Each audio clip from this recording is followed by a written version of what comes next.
So we have seen the introduction. Now we see the Soviet system. वैसे मैंने कल बताया था. I will explain you again. First of all, तो good morning to all of you again, and welcome to the political science class.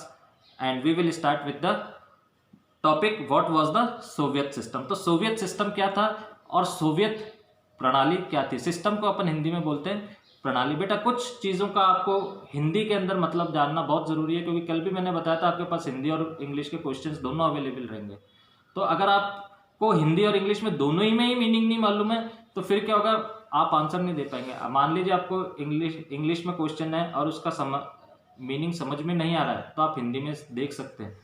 But अगर हिंदी में भी पता ही नहीं है तो फिर प्रॉब्लम हो जाएगी. जब तो यह है कि अपन को दोनों ही लैंग्वेज में नहीं पता कि क्वेश्चन में क्या पूछा जा रहा है. तो जैसे सिस्टम मैंने बोला, तो सिस्टम को बोलते हैं प्रणाली. एक सिस्टम होता है, ठीक है. तो the union of Soviet socialist Republic USSR. तो USSR का फुल फॉर्म है union of Soviet socialist Republic, came into being after the socialist revolution in 1917 in Russia. The revolution was inspired by the ideals of socialism as opposed to capitalism and the need for an egalitarian society. तो जो ये revolution हुआ था, अपन ने Russian revolution पढ़ा था ना class 9th के अंदर, और जब ये 1917 के अंदर जो ये रेवोल्यूशन हुआ रशिया के अंदर, सोशलिस्ट रेवोल्यूशन जो हुआ, इसके अंदर उन्होंने सोशलिज्म को तो अपनाया, समाजवाद या सोशलिज्म का हिंदी वर्ड समाजवाद, उन्होंने सोशलिज्म या और हिंदी में बोलूं तो समाजवाद को तो अपनाया, बट किसका अपोज किया? कैपिटलिज्म का. कैपिटलिज्म यानी कि ये मतलब है कैपिटलिज्म की प्राइवेट ओनरशिप को उन्होंने अपोज किया, यानी कि कोई भी चीज़ प्राइवेटली ओन्ड नहीं होनी चाहिए, इस चीज़ का उन्होंने अपोज किया. और कौन सी सोसाइटीज की डिमांड की? And the need for egalitarian society, यानी कि एजिलिटेरियन सोसाइटी वो सोसाइटी जहां पे every person is entitled to equal rights, यानी कि हर देश के हर नागरिक को बराबर की राइट्स मिले. देन रिसीव इक्वल ट्रीटमेंट, सबको के साथ एक जैसा व्यवहार हो. एंड अपॉर्चुनिटीज, और सबको बराबर का मौका मिले, यानी कि इस तरह की का समाज होना चाहिए. और हमारा जो गवर्नमेंट होनी चाहिए या जो हमारा जो स्टेट होना चाहिए या हमारी जो कंट्री होनी चाहिए वो सोशलिज्म के ऊपर डिपेंड होनी चाहिए, बट कैपिटलिज्म के ऊपर डिपेंड नहीं होनी चाहिए. ये सोवियत सिस्टम की स्टार्टिंग हुई. This was perhaps the biggest attempt in human history to abolish the institution of private property. तो ये क्या था? ये मानव इतिहास में निजी संपत्ति की संस्था को समाप्त करने और समाज में को समानता के सिद्धांत पर सचेत रूप से रचने की सबसे बड़ी कोशिश थी. यानी कि निजी संपत्ति मीन्स प्राइवेट प्रॉपर्टी को ख़त्म करके समाज को, सोसाइटी को बराबर इक्वल रखने की एक बहुत बड़ी कोशिश थी. यानी कि प्राइवेट प्रॉपर्टी आप ख़त्म भी कर रहे हो और फिर उसके बाद समाज को इक्वल भी कर रहे हो. अब किसी के पास, अब मान लीजिए रशिया के अंदर जब आगे चलेंगे तो जब आपने रशियन रेवोल्यूशन पढ़ा था 1917 के अंदर, तो वहाँ पे कलेक्टिवाइजेशन हो रहा था.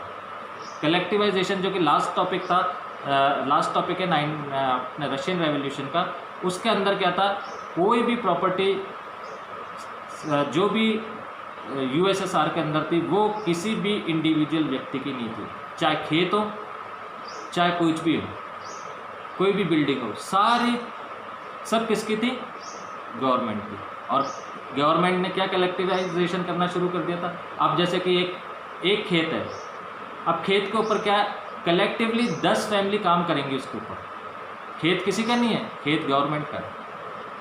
10 फैमिली उस खेत के ऊपर काम करेंगी और जितना भी प्रॉफिट होगा वो आपस के अंदर वो शेयर करेंगे.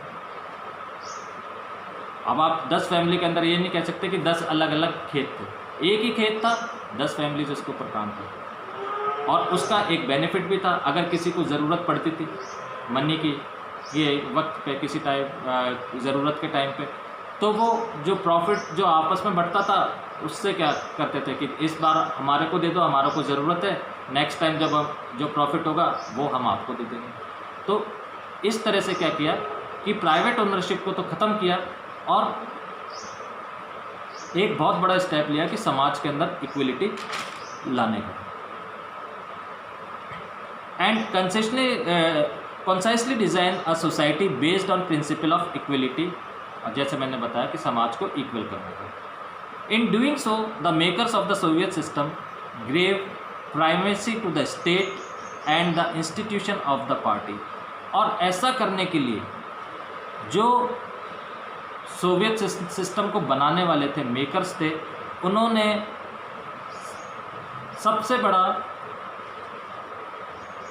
मैं प्राइवेट ओनरशिप अभी एक्सप्लेन कर दूँगा, सबसे बड़ा जो काम, सबसे बड़ा जो प्राथमिकता दी यानी कि इम्पोर्टेंस दी वो गवर्नमेंट को और गवर्नमेंट के इंस्टीट्यूशंस को, या मींस गवर्नमेंट मेन है और गवर्नमेंट के जो इंस्टीट्यूशंस हैं वो मेन हैं। The Soviet system centered around the Communist Party and no other political party or opposition was allowed. The economy was planned and controlled by the state. अब जो Soviet system किसके centred था, किसके आसपास घूम रहा था?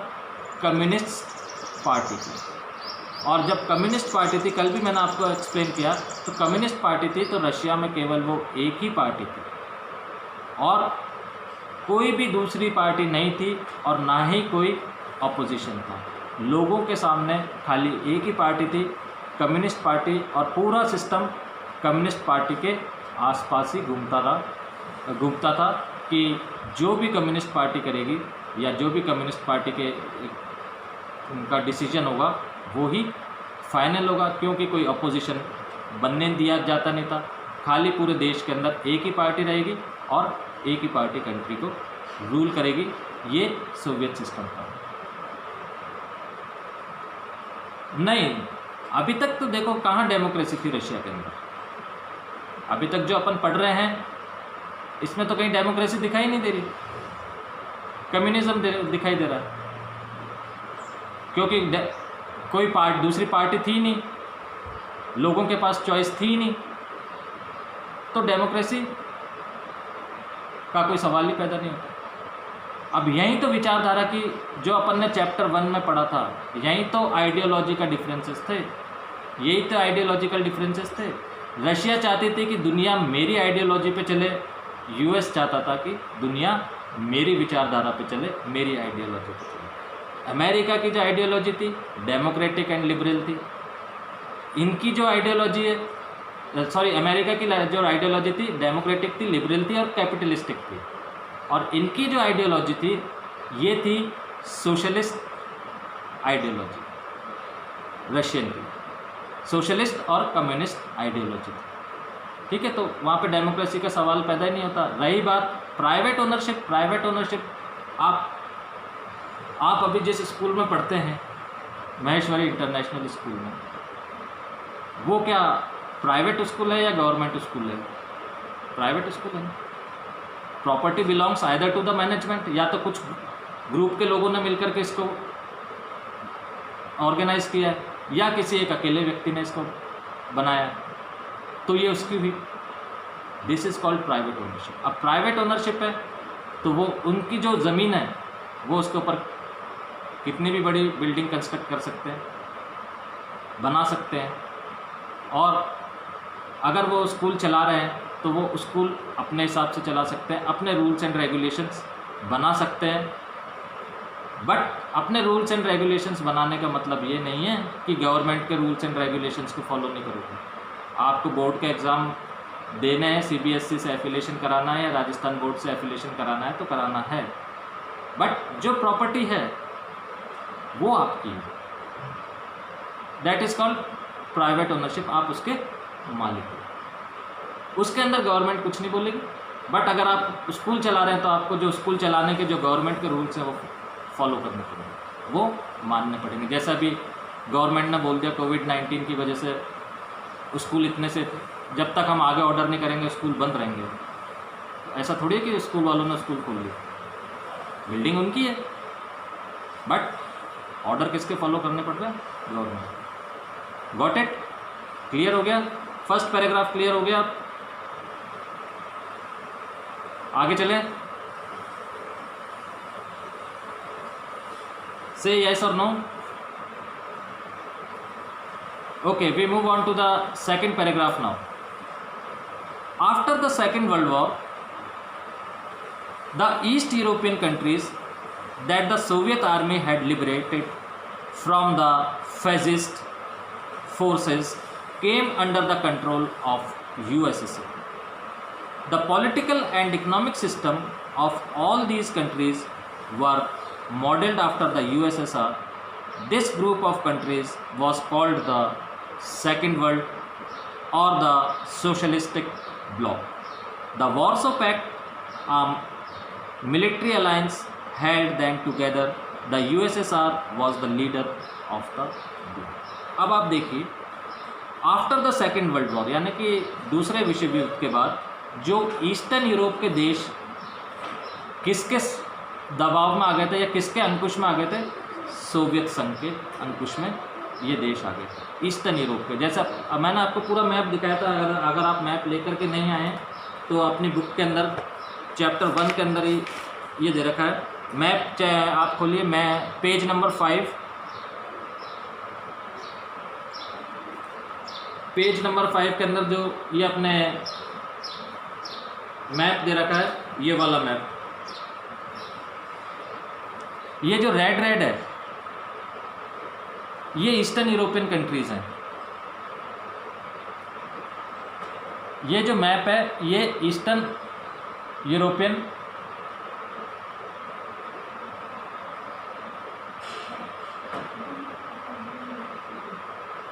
ये ईस्टर्न यूरोपियन कंट्रीज है। तो ये जितनी भी ईस्टर्न यूरोपियन कंट्रीज थी ना सेकेंड वर्ल्ड वॉर के बाद, ये सब इसके ऊपर, सबके ऊपर किसने अपनी दादागिरी जमा ली या अंकुश जमा लिया?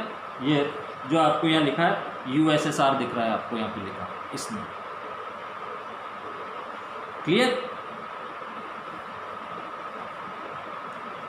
क्यों? क्योंकि सोवियत संघ की सेनाओं ने यानी कि सोवियत आर्मी ने इन्हें फांसीवाद ताकतों के चुंगल से मुक्त कराया। फांसीवाद ताकत जो कि नाजिज्म आपने पढ़ा है, हिटलर वाला चैप्टर पढ़ा है। हिटलर ने कौन सी पार्टी बनाई थी? नाजी पार्टी बनाई थी। नाजी पार्टी जैसे ही अगर अपन व्यक्त करें तो उसे ही फाजिज्म भी बोलते हैं, यानी कि सेम वैसी की वैसी।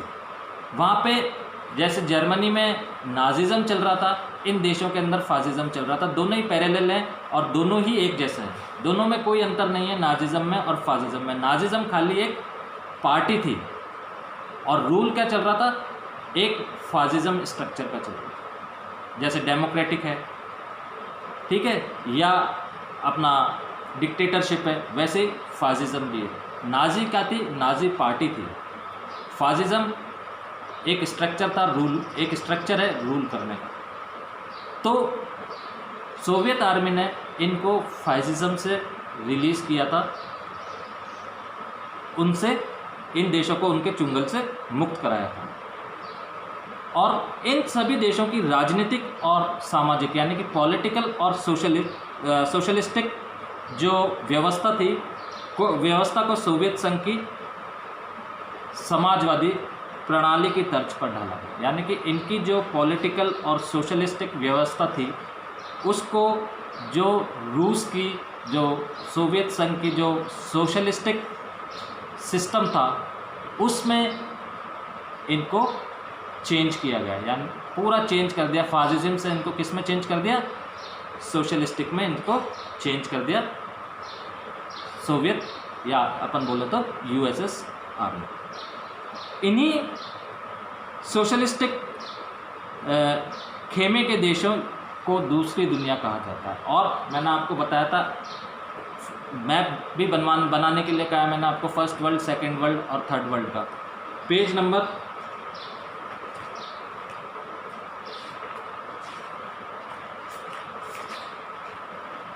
नंबर 6 जो ऊपर ही मैप दे रखा है आपको। और इन जिन देशों की जो विचारधारा सोशलिस्टिक हो गई थी, यानी कि जो रशियन सिस्टम को फॉलो करने लग गए थे, उन देशों को क्या कहा जाता है? Second world. ये मैप जो आप देख रहे हैं, जो ये रेड है पूरा, ये दूसरी दुनिया यानी कि सेकंड वर्ल्ड है। ये फर्स्ट वर्ल्ड क्या है? जो ग्रीन वाली है, सॉरी जो येलो वाली है, ये येलो वाली फर्स्ट वर्ल्ड है। सेकंड वर्ल्ड ये ग्रीन वाली है, और तीसरी दुनिया ये ग्रीन वाली है। समझ में आ गया? तो दूसरी दुनिया के देश किसको कहा जाता है? जो रशियन सिस्टम को फॉलो करने लग गए थे, यानी कि रशिया के अंडर में आकर के सोशलिस्टिक फीचर्स को या सोशलिस्टिक सिस्टम को वो फॉलो करने लग गए थे। क्लियर? Any question?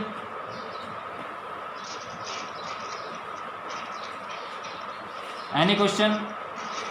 आगे बढ़े। Now see, the Soviet Union became a great power after the Second World War.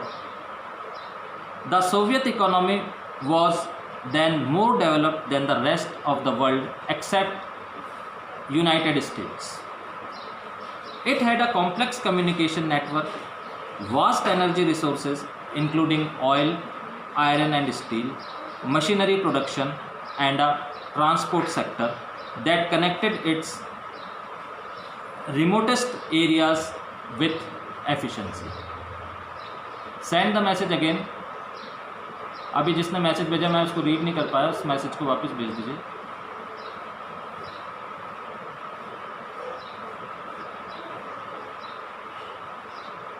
Okay, anyway, so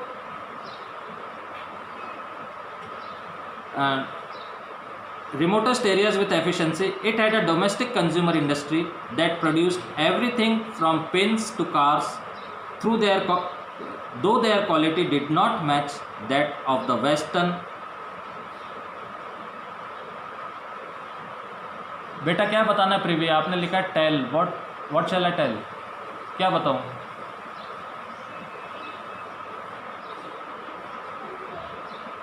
match that of the western capitalistic countries. तो यहाँ तक का एक्सप्लेनेशन मैं आपको देता हूँ, उसके बाद इसी में कंटिन्यू करेंगे। फर्स्ट वर्ड, अरे आपके पास मैप है ना, आप मैप के अंदर देख लीजिए फर्स्ट वर्ल्ड कंट्रीज कौन कौन सी हैं दुनिया की। जो येलो है, अब ऐसे मैं आपको बताऊं, ये यूनाइटेड स्टेट्स है, ये कनाडा है, ये अलास्का है, ये ग्रीनलैंड है, ये स्पेन है, ये पोर्चुगल है, ये इटली है, ये ग्रीस है, और ये इंग्लैंड है, या ये यूके है, ये नॉर्वे है, ये स्वीडन है। तो ये तो आप जो पॉलिटिकल मैप लेंगे ना, उसमें देख लेना जो ये कंट्रीज़ है वर्ल्ड का पॉलिटिकल मैप। अब किसी भी कंट्री पे पूछा जा सकता है, फॉर एग्जांपल यूएसए का पूछ लिया, यूएसए कौन से फर्स्ट वर्ल्ड में आता है या सेकंड वर्ल्ड में आता है, या इंडिया के लिए पूछ लिया गया इंडिया कौन से वर्ल्ड में आता है, फर्स्ट वर्ल्ड में आता है, सेकंड वर्ल्ड में आता है या थर्ड वर्ल्ड में आता है। तो आपने मैप अगर आपने देख रखा है कि वहाँ पे ग्रीन हो रखा है, तो ग्रीन पार्ट किसका है? थर्ड वर्ल्ड का है, यानी कि तीसरी दुनिया में आता है। क्लियर? तो अब अपना explanation second paragraph, next paragraph का। तो आफ्टर सेकंड वर्ल्ड वॉर, दूसरे विश्व युद्ध के बाद अपन ने देखा कि यूएसएसआर जो था एक सुपर पावर के रूप के अंदर आया था सामने। अमेरिका के दो सुपर पावर हो गए थे, एक अमेरिका तो था ही, उसके साथ एक और सुपर पावर आकर के खड़ा हो गया था, यूएसएसआर। ठीक है, अगर अपन खाली अमेरिका को छोड़ दें, तो उस समय जब वो ये सुपर पावर बन के आया था, तो उसकी इकोनॉमिक कंडीशंस दुनिया में सबसे बेस्ट थी अमेरिका को छोड़कर। अमेरिका की तो सबसे टॉप पे थी, तो तो अगर उसका कंपेयर करते हैं दुनिया के साथ तो अमेरिका को हटा देते हैं और बाकी दुनिया को देखते हैं तो बाकी दुनिया से उसमें जो के कंपैरेटिवली जो रशियन इकोनॉमी थी या सोवियत यूएसएसआर की इकोनॉमी थी वो टॉप के ऊपर थी और वो बेस्ट थी। और सोवियत संघ मीन्स यूएसएसआर की कम्युनिकेशन सिस्टम यानी कि संचार प्रणाली जो थी बहुत ही ज़्यादा डेवलप्ड थी। कम्युनिकेशन सिस्टम जैसे आज अपन कम्युनिकेशन सिस्टम देखते हैं, आज दुनिया के अंदर कम्युनिकेशन सिस्टम कितना ज़्यादा डेवलप्ड है। अभी मैं आपको पढ़ा रहा हूँ, ऐसा उस समय में था ही नहीं। इतनी जल्दी फास्ट कम्युनिकेशन, आप इतनी दूर बैठे हुए हैं, मुझसे किलोमीटर्स दूर बैठे हुए हैं और मैं आपको लाइव पढ़ा रहा हूँ, आप मेरे को लाइव देख रहे हैं और मेरे से क्वेश्चन भी कर सकते हैं। तो इस तरह से कम्युनिकेशन होता था। तो डेवलपमेंट उस समय, पुरानी बात है, उस समय जो कम्युनिकेशन का डेवलपमेंट था, जो संचार के माध्यम थे, वो बहुत ज़्यादा डेवलप्ड थे यूएसएसआर के। और साथ ही बहुत ज़्यादा एनर्जी वाले रिसोर्सेज भी थे, जैसे कि अपन ने देखा oil, iron and steel, machinery production, transport sector. और ट्रांसपोर्ट सेक्टर इतना अच्छा था कि जो देश के बहुत अंदरूनी हिस्से होते थे, यानी कि जैसे अपने गांव में बहुत डीप है जहाँ पे रोड वगैरह नहीं है, वहाँ पे क्या था, रशिया के अंदर ये transport system in deep areas के अंदर भी क्या था, बहुत ज़्यादा अच्छा था। यानी कि ट्रांसपोर्टेशन के अंदर कोई प्रॉब्लम नहीं आ रही थी। बहुत बड़ी कंट्री है और बहुत बर्फ़ भी वहाँ पे गिरती है, बहुत ज़्यादा स्नोफॉल होता है, बट जहाँ पे भी डीपेस्ट एरियाज़ थे वहाँ पे भी ट्रांसपोर्टेशन क्या था, बहुत अच्छा था। It had a domestic consumer industries that produced everything. और देश के अंदर क्या थे, देश की ही इंडस्ट्रीज थी, यानी कि उनकी खुद की इंडस्ट्रीज थी, बाहर से की लगी हुई कोई इंडस्ट्रीज नहीं थी, जो कि एक छोटी पिन से लेकर के कार तक का प्रोडक्शन करती थी, उत्पादन करती थी। बट एक कमी थी, अब जो वो घरेलू उत्पादन करती थी वहाँ की इंडस्ट्रीज, डोमेस्टिक प्रोडक्शन करती थी, चाहे पिन से लेकर के कार तक करती हो, उनकी क्वालिटी क्या थी, मैच नहीं खाती थी वेस्टर्न क्वालिटीज़, वेस्टर्न कंट्रीज़ की क्वालिटीज़। क्योंकि जो वेस्टर्न कंट्रीज़ की क्वालिटी थी इन सब चीज़ों की प्रोडक्शन करने की, वो बहुत बेटर थी कंपैरेटिवली टू यूएसएसआर। वो प्रोड्यूस तो करती थी बट क्वालिटी के अंदर क्या था, क्वालिटी इतनी अच्छी नहीं होती।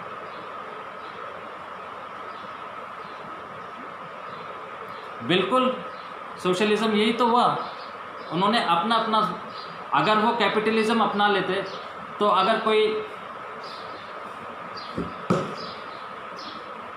अगर कोई इंडस्ट्री वहाँ पे जाती, फॉर एग्ज़ाम्पल अभी मान लीजिए एट प्रेजेंट, अभी वहाँ पे अभी तो नहीं है, मान लीजिए अभी रशिया के अंदर वो स्थिति होती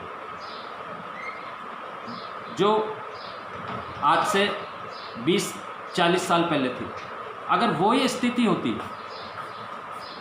तो बाहर की इंडस्ट्री वहाँ पे नहीं जा सकती थी। क्यों? क्योंकि बाहर की इंडस्ट्री तो प्राइवेट हो गई।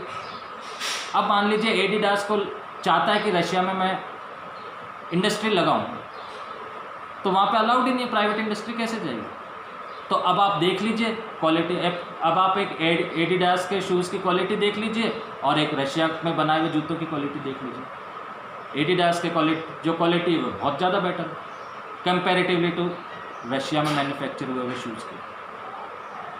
तो जब तक आप टेक्नोलॉजी का अलाउ नहीं करेंगे बाहर से अंदर आने के लिए, तो आपकी टेक्नोलॉजी तो क्या है, पुरानी ही होगी, नहीं तो होगी नहीं। तो क्या था, वो बाहर से किसी को भी ट्रेड करने के लिए अलाउ नहीं था, क्योंकि प्राइवेट ओनरशिप ख़त्म कर दी थी, प्राइवेट ओनरशिप रहेगी नहीं।